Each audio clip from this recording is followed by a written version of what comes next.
Good morning friends. మన ప్రవీణ్ పగడాల గారి యొక్క మరణం కొంచెం అందరినీ కూడా చాలా దుఃఖంలో ముంచింది. ఎందుకంటే మనకి పోలీసులు ఇచ్చినటువంటి ఇన్ఫర్మేషన్ ఏది కూడా మన ప్రశ్నలకు జవాబు చెప్పేదిగా లేదు.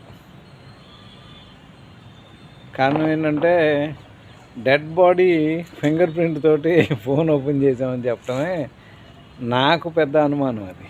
ఎందుకంటే ఒకవేళ ఎవరైనా దొంగలు వచ్చి మిమ్మల్ని చంపి మీ ఫింగర్ ప్రింట్ తోటి దాన్ని ఓపెన్ చేయాలని చూస్తే అవ్వదని చెప్పేసి అప్పట్లో చెప్పారు. మరి ఐజీ గారు ఎలా చెప్పారో నాకు అర్థం కావట్లేదు. చెప్పారు అని అంటే నేరస్తులు ఆయన పక్కన ఉన్నారో లేకపోతే ఫోన్ ఓపెన్ చేసినటువంటి వాళ్ళు ఖచ్చితంగా ఒక నేరస్తులని మనకు అర్థమవుతుంది. ఎందుకంటే ఇదంతా కూడా ఇంగ్లీషు సీరియల్ ఒకటి వస్తుంది, అమెరికన్ మాస్క్ పెట్టుకుని వాళ్ళ బ్యాంకు రాబరీ చేస్తారు, మాస్కులు ఉపయోగిస్తారు. సో ఆ సీరియల్ లాగా ఈ యొక్క ప్రవీణ్ పగడాల గారి యొక్క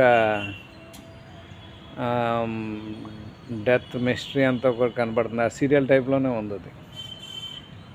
సో అదే టైప్లో ఇంకా చాలామందిని ఎవరో వీరయ్య చౌదరి అని ఆయన కూడా అదే టైప్లో చంపారంట.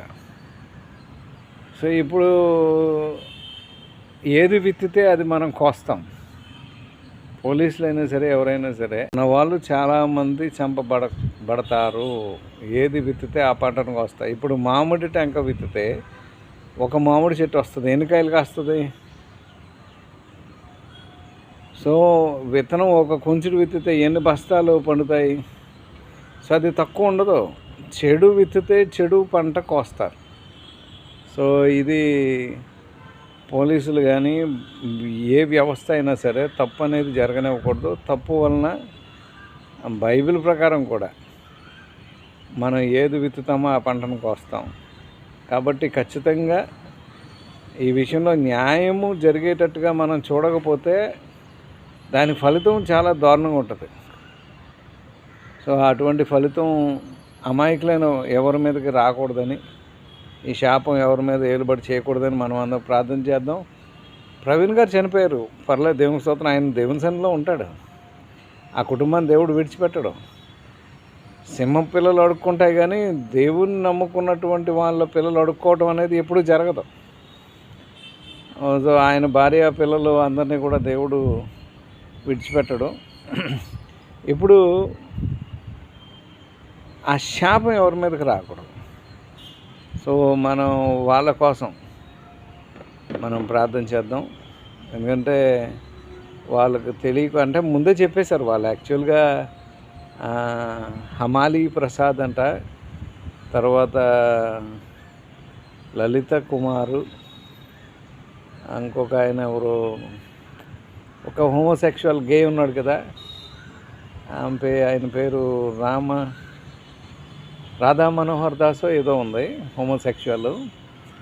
సో వీళ్ళు ఆల్రెడీ ఇంకా పోలీసులు ఏమీ చెప్పకుండానే అతను తాగుతూ తూలుతూ వెళ్ళిపోయి యాక్సిడెంట్ చేసి చచ్చిపోయాడు. అంటే ముందుగానే ఈ స్క్రిప్టు రచించేశారు. సో కాబట్టి పోలీసులు ఏంటంటే క్రైస్తవులు అయితే పర్వాలేదు, వాళ్ళు మనల్ని ఏమీ అనలేరు కదా అనేటువంటి అభిప్రాయంతో ఒక హీనమైనటువంటి అభిప్రాయం. అంటే ఎలాంటిదంటే క్రైస్తవులు వాళ్ళకి బలహీనులు, వాళ్ళకి రాజ్యాధికారం లేదు, వాళ్లకు సహాయం ఎక్కడి నుంచి రాదు, పోలీసుల సహాయం రాదనేమో, ఇంకే సహాయము కూడా వాళ్ళకి రాకుండా మనం చేయగలమనేటువంటి అభిప్రాయంతో ఇది చేశారేమో అని నా అభిప్రాయం. సో కాబట్టి కానీ ఈ శాపం ఎవరి మీద ఏలుబడి చేస్తే అది మనం కూడా భరించాల్సి వస్తుంది. ఎందుకంటే మనం పక్కన ఉన్నామనని కుదరదు, మన మీద కూడా ఆ శాపం ఏలుబడి వస్తుంది. కాబట్టి మన శత్రువు బాగుండాలని మనం ప్రార్థన చేయాలి. వాళ్ళ కోసం మన హోమోసెక్షువల్ రాధా మనోహర్ దాసు, లలిత కుమారు, అమాలి ప్రసాద్, బహుశా వీళ్ళు కూడా హోమోసెక్షువల్స్ అయి ఉంటారు. ఎందుకంటే అమెరికాలో హోమోసెక్షువల్స్ క్రైస్తవుల మీద దాడి చేసేవాళ్ళు వాళ్ళు మాత్రమే. వాళ్ళు మేము నాస్తికులము అని రకరకాలుగా ఏదో చెప్తూ ఉంటారు. సో క్రీస్తుని ద్వేషించే వాళ్ళు ఎక్కువ హోమోసెక్షువల్సే ఉంటారు. బహుశా వీళ్ళు కూడా అదే అయి ఉండొచ్చు. సో వాళ్ళ కోసం మనం ప్రార్థన చేద్దాం. వాళ్ళు అటువంటి పాప జీవితం నుంచి బయటపడి మరి వివాహాలు చేసుకుని పరిశుద్ధంగా జీవించినట్లు మరి వారి కోసం ప్రార్థన చేయాల్సిందిగా మన క్రైస్తవ సహోదరులందరినీ కూడా నేను కోరుతున్నాను. Thank you very much. May God bless you.